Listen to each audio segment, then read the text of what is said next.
ಗದಗದಲ್ಲಿ ಅಕ್ರಮ ಲೇವಾದೇವಿ ನಡೆಸುತ್ತಿದ್ದ ಆರೋಪದ ಮೇಲೆ ಮನೋಹರ್ ಕಟ್ಟಿಮನಿ ಎಂಬಾತನ ಮನೆ ಮತ್ತು ಕಚೇರಿಗಳ ಮೇಲೆ ಜಿಲ್ಲಾ ಪೊಲೀಸ್ ವರಿಷ್ಠಾಧಿಕಾರಿ ರೋಹನ್ ಜಗದೀಶ್ ನೇತೃತ್ವದಲ್ಲಿ 6 ತಂಡಗಳು ದಾಳಿ ನಡೆಸಿ ಭಾರಿ ಪ್ರಮಾಣದ ದಾಖಲೆಗಳನ್ನು ವಶಪಡಿಸಿಕೊಂಡಿವೆ.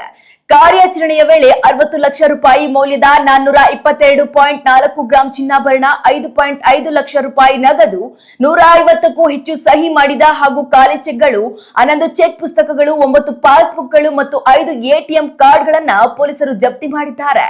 ಅಲ್ಲದೆ ನಿಯಮ ಬಾಹಿರವಾಗಿ ಸಂಗ್ರಹಿಸಿದ್ದ ಗೋವಾ ಮದ್ಯದ ಬಾಟಲಿಗಳು ಹಾಗೂ 3 ಪಾನ್ ಕಾರ್ಡ್ಗಳು ಪತ್ತೆಯಾಗಿವೆ.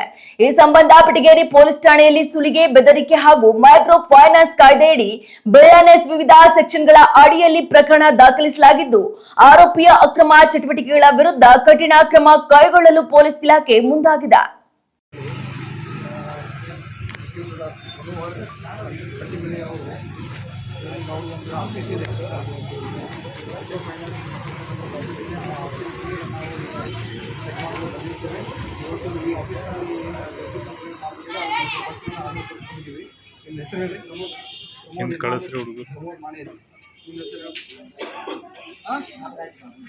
ನಾಗರಾಜ್ ಬಾರೋಡಿ ಇವರಿಬ್ಬರು ಮಂತ್ರಾಗಿ ಇಲ್ಲಿ ಹಾಜರಿದ್ದಾರೆ ಹಾಗೂ ಅವರು ಪಂಚನಾಮೆ ಮಾಡಿಕೊಳ್ಳಿಕ್ಕೆ ಹೋಗಿದ್ದಾರೆ. ಅದೇ ರೀತಿ ನಮ್ಮ ARCS ಆಫೀಸಿಂದ ವೆಂಕಟೇಶ್ ಎಲ್ಲೂ ಸಹ ARCS ಆಫೀಸಿಂದ ಅಧಿಕಾರಿಗಳು ಕೂಡ ಇಲ್ಲಿ ಹಾಜರಿದ್ದಾರೆ.